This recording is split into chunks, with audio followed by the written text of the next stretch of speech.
Today is all about fried chicken. Fried chicken is one of my favorite go-to dishes. You can have it for brunch with chicken and waffles. You can have it with mac and cheese. You can have it with mashed potatoes. You can serve it with rice. Literally, the options are endless. But the best thing about it is we're doing a beautiful chicken thigh. I'm going to promise you that it's going to be the best fried chicken.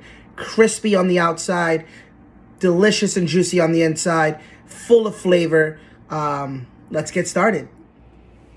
Very simple. I got 1.5 cups of all-purpose flour in here. I'm going to use a whisk to spice up all this. We're going to use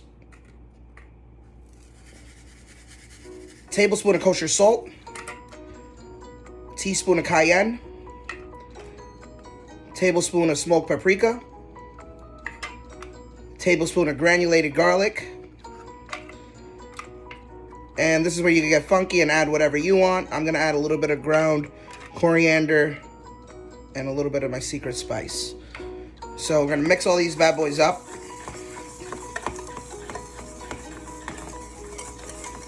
Until it's well incorporated. We're going to do the exact same thing. Got 1.5 cups of buttermilk. We're going to add a teaspoon of salt. We're not going to season the chicken. This is where it's going to have all its flavor. A teaspoon of cayenne. Tablespoon of smoked paprika, tablespoon of garlic, granulated, a little bit of coriander, and a little bit of my secret spice. Again, you can leave the coriander out if you don't like that flavor, but this is the ultimate marinade. Now we have the buttermilk marinade. Chicken has been out for about 10 minutes. We don't want to make sure it's freezing cold. We're going to let this marinate for about 10 minutes. You can leave it overnight. I choose not to leave it overnight because we added salt to this mix. You know, salt brings out some moisture, and we don't want that. We want the chicken to be nice and juicy. So I'm going to put this to the side. 10 minutes. We'll be right back. Now our chicken's been resting for about 10 minutes. Now it's time to make magic. So basically, we're not patting anything dry. We're leaving the chicken right from its marinade. I'm going to toss this in a little bit. Now the most important thing is that we're flattening that chicken. Chicken is getting all of its coating. Because remember, this is where all your crispy flavor is going to get coming from. So dust it off a little bit. Set it to the side. On to the next.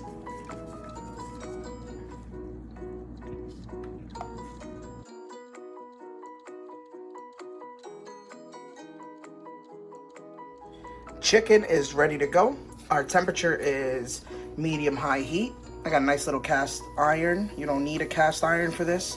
You see the bubbles, you're ready to go. I'm gonna add 2 chicken at a time. That way can all have plenty of space to cook. See you in 14 minutes. We are 7 minutes in. Time to flip.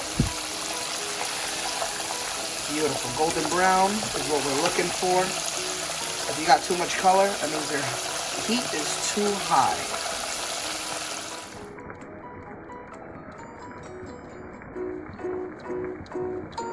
All right, moment of truth. We are looking incredible. Nice little paper towel. If you have a wire rack, we can do that as well. But just look at how beautiful.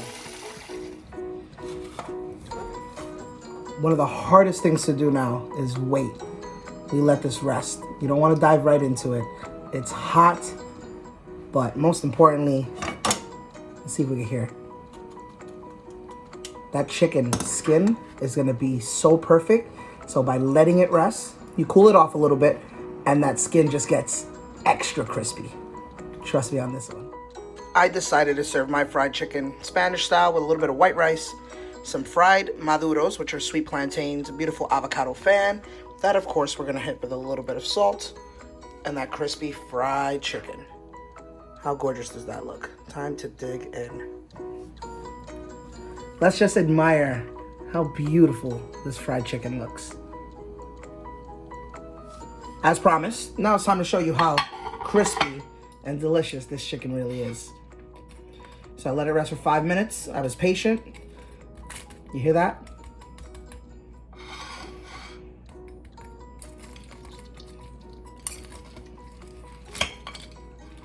Getting a little bit of the side, crispy piece. Now it's time to take a bite.